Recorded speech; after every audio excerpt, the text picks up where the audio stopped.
Hush, kecik kecik kecik kecik. Hush, kecik kecik kecik kecik. Assalamualaikum warahmatullahi wabarakatuh. Membeli batik di Wira Desa. Motifnya indah menawan hati. Salam sapa untuk semua dari saya, Putri Minkoman yang berbakti. Perkenalkan, nama saya Khansa Adeva Naifa dari kelas 4 Minkoman Wira Desa. Dewan juri yang saya hormati dan teman-teman yang saya banggakan. Setelah alas roban dibuka, Kerajaan Mataram kembali diuji. Sawah-sawah mengering, tanah retak-retak, anak-anak menangis karena lapar. Rakyat sangat membutuhkan air untuk hidup. Disinilah seorang kesatria kembali menunjukkan baktinya. Beliau adalah Tumenggung Bahu Raksa. Beliau bersumpah akan membendung Kali Kupang agar airnya bisa mengalir ke sawah rakyat Pekalongan.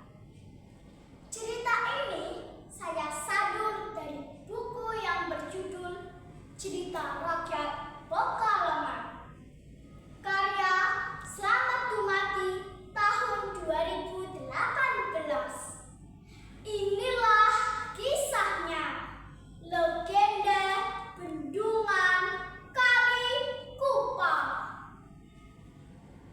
Pada zaman dahulu, di tengah masa kelaparan rakyat, seorang Raja Mataram yang bernama Sultan Agung memberi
Iya,